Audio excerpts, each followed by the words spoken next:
12시 많은 참여 바랍니다.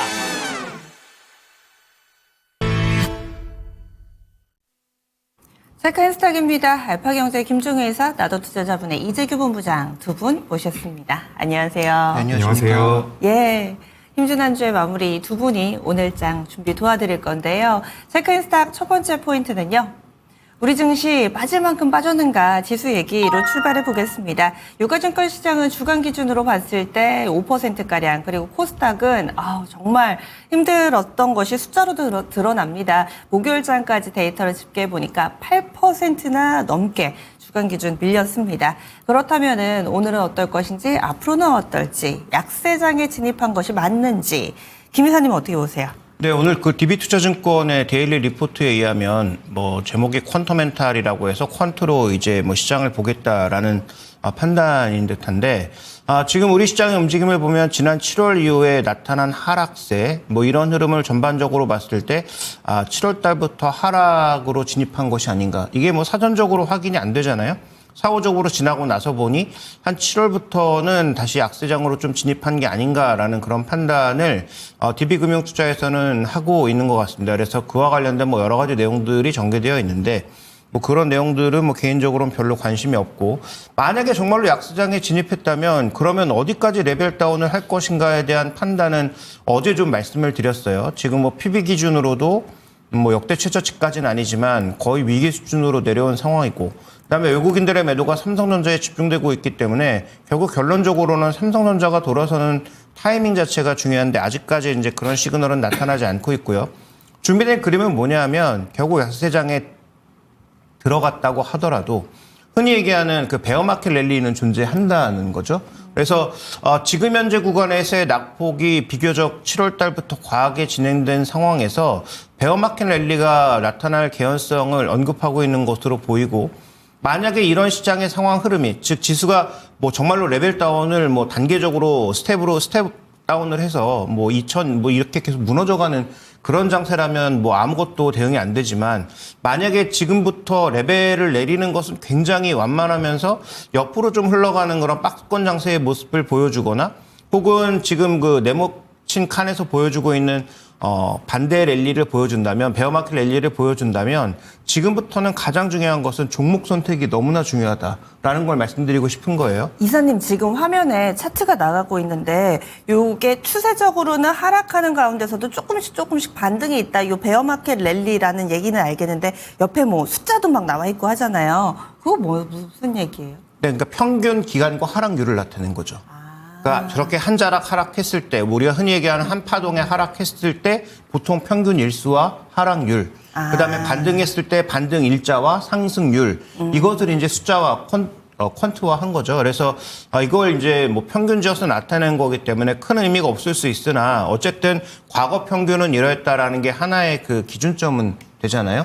그러면 아마 제 생각에는 지금부터 시간이 정말 지나서 내년에 여러 가지 이슈 때문에 추가적으로 하락한다고 하더라도 저는 올해 그 저점 부근으로 거의 다가왔다라고 판단하고 있기 때문에 그런 관점에서 보면 베어마켓 랠리가 나타날 가능성이 좀 높다고 보고 있고, 그러면 베어마켓 랠리의 주인공은 누가 될 것인가에 대한 판단도 중요하다라고 보는 거죠. 그래서 제가 오늘 말씀드리고 싶은 건 시장의 약세장에 들어왔습니다, 더 밀립니다를 얘기하고 싶은 게 아니고, 설사 약세장에 들어왔다고 하더라도 베어마켓 랠리가 진행될 가능성이 점점 높아지고 있으니 지금부터 올라갈 만한 종목을 선택하는 것이 굉장히 중요하다라는 말씀을 드리고 싶은 거고요.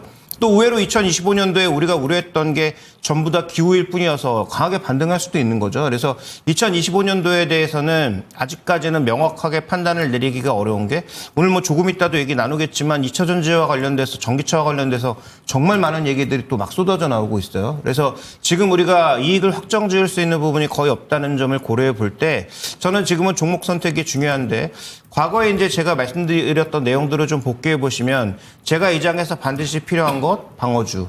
그래서 방어주를 말씀드렸던 건 KT하고 KTNG 정도를 말씀을 드렸고, 그다음에 미 대선 이후에 좀 신중하게 투자하실 것을 말씀드렸는데, 저도 이렇게까지 계속 빠질 줄은 몰랐지만 어쨌든 지금 현재 구간에서 또 신중함이 필요하기 때문에 종목을 선택하는 데 있어서는 철저하게 주주환원이 있거나 아니면 실적 상향이 확실하게 방향성이 있거나 하는 그런 종목군들을 바라봐야 됩니다. KT나 KTNG가 지금 주주하는 측면에서 그다음에 KT는 이번에 제가 생각해도 과도할 정도로 구조조정을 했죠. 그래서 그런 부분들이 좀 주가에 반영되고 있는 중이고 다만 KT는 최근 외국인 지분 한도가 거의 목에 차고 있기 때문에 외국인 수급이 둔화될 경우는 어떻게 될 것인가에 대한 판단도 더불어 할 필요가 있겠고 그다음에 이제 최근에 제가 계속 말씀드리고 있는 게 엔터 관련주들 맞아요. 내년도에 실적이 좀 올라올 수 있다라는 측면에서 급등 구간에서 쫓아가시면 이익이 안 됩니다. 그래서 전체적으로 주가가 좀 흔들릴 때 내년도에 실적이 그래도 개선될 만한 여지가 있는 종목군들을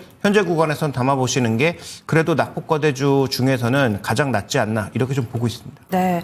이 KTNG는 김 이사님이 9월 달에도 7월 달에도 한 번씩 얘기를 해주셨던 종목인데 사실 그동안에도 뭐 조선주 보고 방산주 보고 하느라 자주 눈길을 안 주셨죠.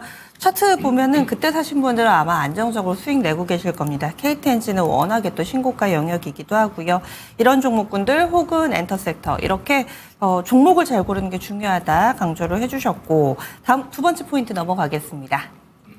두 번째로 본부장님도 비슷한 포인트예요. 지수가 아닌 섹터에 집중을 해야 된다. 이렇게 보시는 근거와 그렇다면 어떤 섹터를 봐야 되는지도 알려주세요.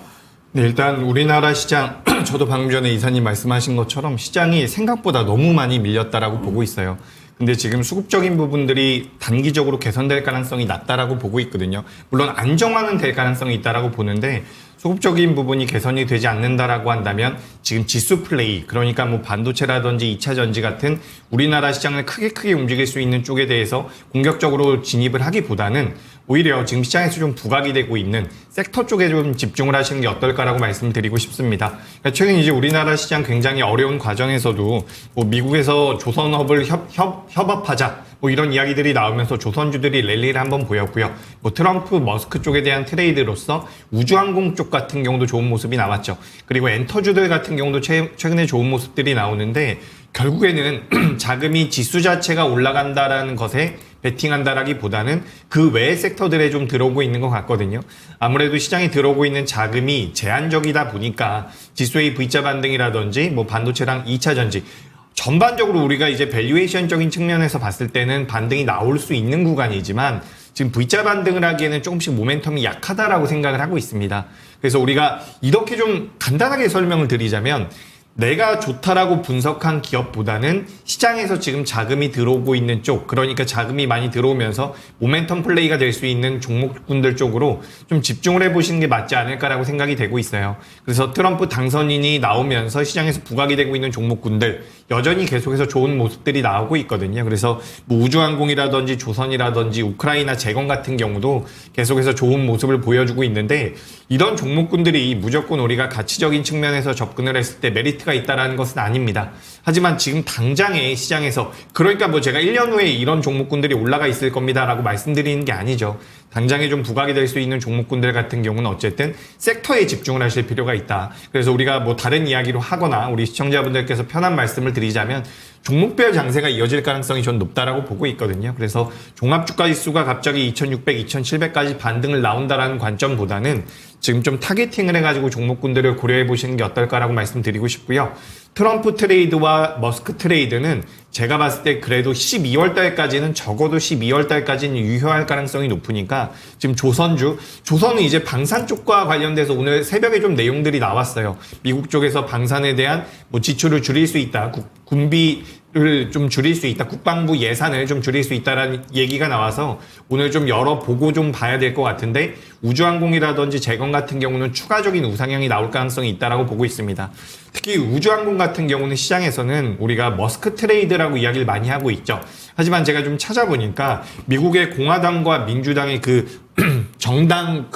정당에 내어 있는 강령에도 우주 쪽에 대해서 전 세계적으로 리더십을 확고히 하겠다라는 부분들이 있거든요. 그러니까 이게 어떻게 보면 머스크 트레이드에 그치는 것이 아니라 구조적인 성장에도 들어갈 가능성이 높다라고 보니까 우주항공 같은 경우도 너무 이제 우리가 어쨌든 트레이딩 관점이긴 하지만 앞으로 성장성도 분명히 있다라는 부분들, 그리고 스타쉽에 대한 6차 발사 예정도 되어 있죠. 이런 부분을 고려해 본다라고 한다면 이 추세 자체가 좀 더 이어질 가능성이 높으니까 내가 분석해서 굉장히 좋은 기업이다라고 생각을 해서 좀 보유를 하는 관점도 지금 시장에서 좋지만 그래도 어떻게 보면 좀 탄력적인 종목군들이나 지금 당장의 수익을 내기 위해서는 지금 당장 시장에서 괜찮은 종목군들, 그러니까 뭐 조선, 우주항공, 재건 쪽을 좀 봐보시는 게 어떨까? 전 이렇게 의견 드려보도록 하겠습니다. 만약에 그러면은 너무 많이 올랐잖아요 하시는 분들께 달리는 말에 올라타자 아니면 이들 종목이 약간 조정받을 때 들어가서 짧게 정리를 하고 나오는 전략인가요? 네, 일단 조선주는 제가 잠깐 전에도 말씀드렸던 것처럼 오늘 방산주가 조정을 받을 가능성이 전 있다라고 보고 있거든요. 그래서 조선 쪽에서 그동안 최근에 좋은 모습을 보였었던 게 한화오션이나 HD 현대중공업 정도인데 네. 이런 종목군들은 좀 밀리게 된다면 오히려 매수의 기회가 맞지 않나라고 보고 있습니다. 그래서 조선주들 같은 경우는 지금 쫓아가지는 마시고요. 밀려 내려온다라고 한다면 거기서는 매수를 한번 해보시면 좋을 것 같고 지금 기자재 쪽 같은 경우도 저는 괜찮은 흐름이 나올 가능성이 있다라고 보고 있거든요.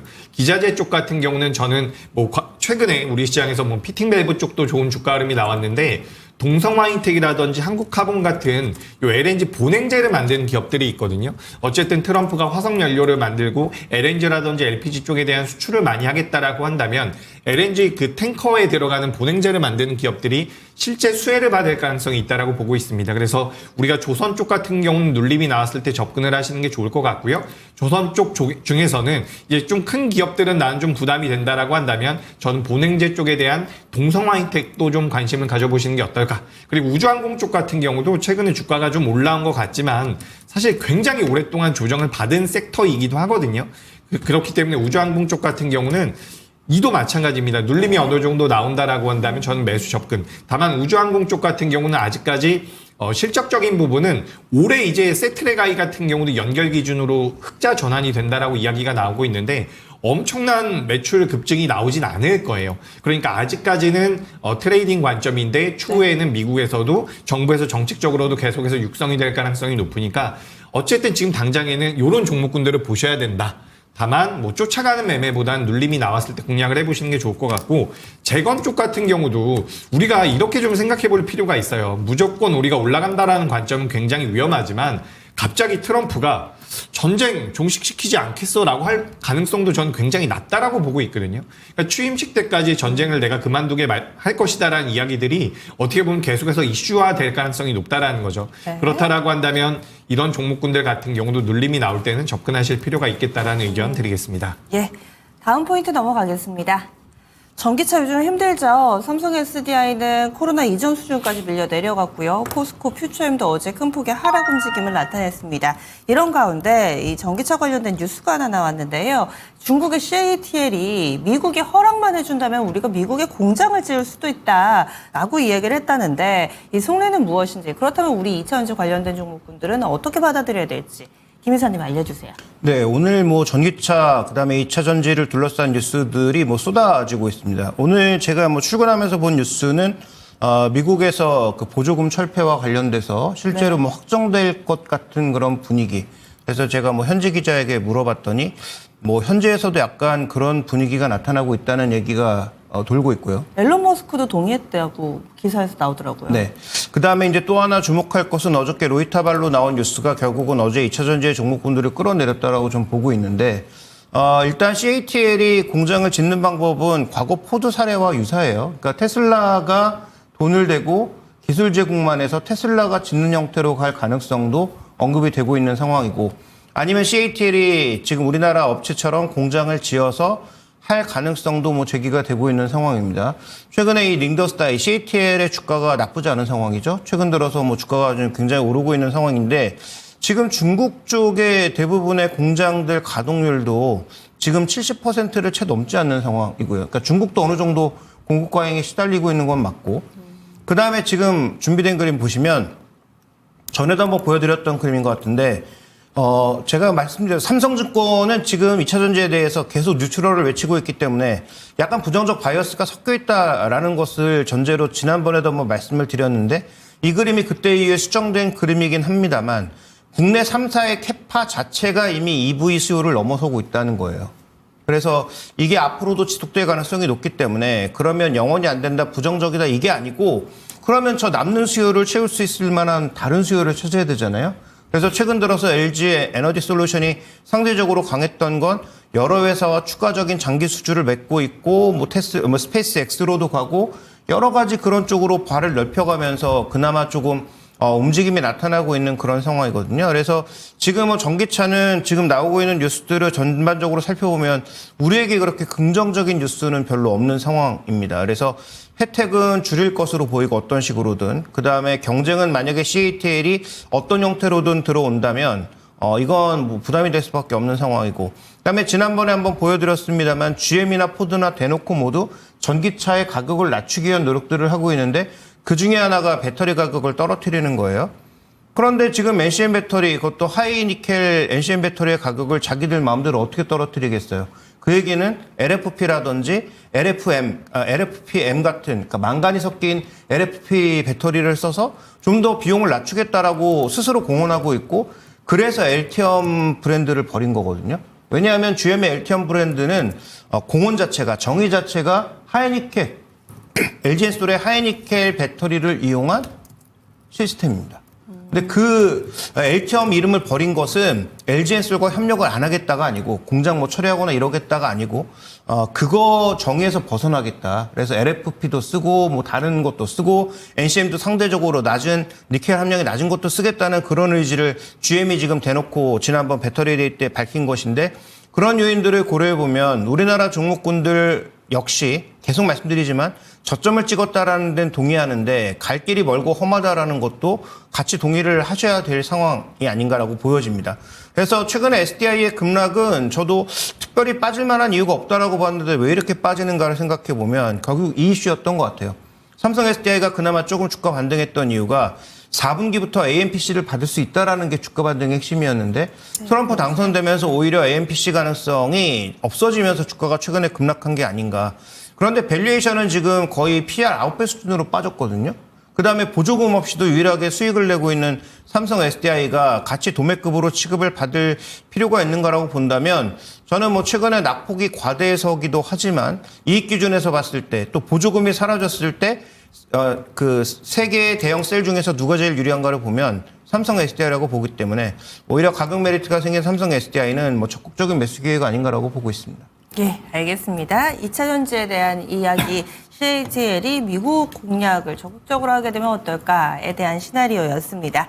다음 마지막입니다. 좀 전에 이본 부장님이 지수보다는 섹터에 집중하자 해주셨는데 그 가운데서 원전, 엔터 섹터 등 상승업종 이렇게 소제목을 달아주셨어요. 이 섹터들을 보차라는 건지 조금 더 분석 설명을 해주세요. 네, 일단 저는 원자력과 엔터는 좀 더 보시는 게 맞지 않나 네. 이렇게 말씀드리고 싶습니다. 지금 원자력 같은 경우는 사실 이제 우리나라에서 지금 트럼프 당선인 결정되면서 방산이나 조선이나 우주항공 정도는 한 번 좀 변동성이 나왔죠. 그래서 그런 기업들 같은 경우는 앞서 말씀드렸던 것처럼 좀 눌릴 때 공략을 해보시면 좋을 것 같고 주가가 많이 못 올라온 측면에서 본다라고 한다면 저는 원전 쪽이랑 엔터 쪽을 좀 보실 필요가 있지 않을까. 물론 엔터는 최근에 좀 올라온 부분도 있지만 원전 쪽 같은 경우는 제가 자료를 좀 준비를 해왔거든요. 그래서 자료를 보면서 말씀드려보자면 일단 PPA 체결 규모가 있는데 지금 이게 전력 구매 계약이라고 보시면 좋을 것 같거든요. 그래서 전 세계 이제 기업들이 이제 PPA 체결을 작년에도 많이 했고 올해도 많이 했는데 올해 같은 경우는 연초에는 신재생 쪽에 많은 계약들이 있었다라고 보시면 좋을 것 같습니다. 근데 신재생 쪽에 대한 계약이 늘어났는데 그 에너지원 수급 자체가 굉장히 불안정하다라는 것을 이 기업들도 알았기 때문에 원자력 쪽에 대한 구매 계약 체결이 계속해서 늘어나고 있다라고 이야기가 되고 있어요. 지금 가장 우측에 보시면 24년 9월 달인데 보시면 23년보다 적잖아요. 근데 9월 달까지 진행된 내용만 본다라고 한다면 3년도보다 훨씬 많이 증가가 된 건수입니다. 그래서 연말까지 진행이 된다라고 한다면 가장 많이 올라올 가능성이 높고 여기서 이제 구매 계약이 많이 늘어나고 있는 쪽이 원자력 쪽이라고 보시면 좋을 것 같거든요.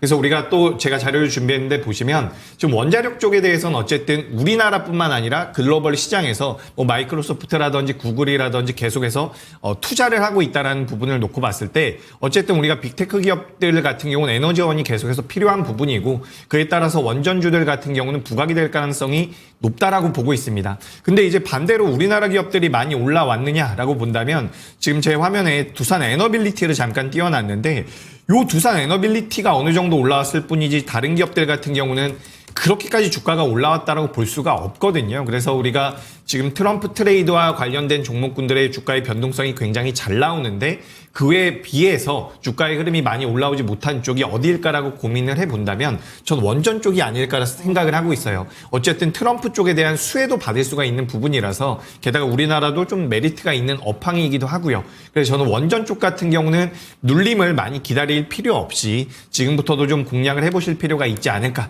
이렇게 좀 말씀을 드려보고요. 제가 지난주에도 이제 엔터주를 말씀을 드렸고요. 그 전에도 제가 몇 주 전에도 디어유를 비롯해서 엔터주들 좀 보실 필요가 있지 않겠습니까? 라고 말씀드렸는데 어제 이제 JYP 엔터가 실적을 내놨죠. 굉장히 좋은 실적을 내놓으면서 뭐 4분기 실적 기대감이라든지 2025년도에 대한 기대감이 많이 붙었는데 엔터주들 같은 경우도 보시면 아시겠지만 정말 오랫동안 하락을 했어요.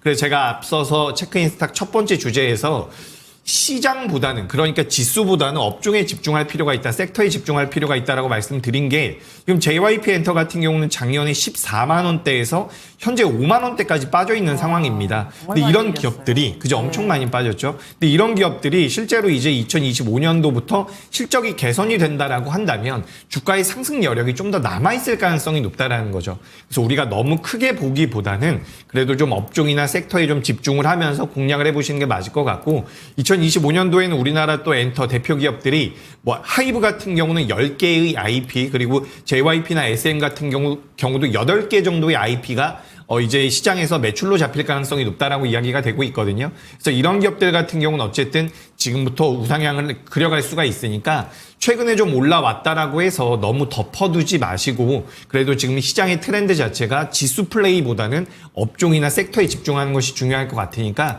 저는 원전이나 엔터 쪽 같은 경우는 좀 관심 있게 봐보시는 게 어떨까 이렇게 의견 드리겠습니다. 네, 알겠습니다. 어려운 가운데서 또 열심히 또 해결 방안을 두 분이 만들어 주셨어요. 지금까지 체크인스탁이었습니다.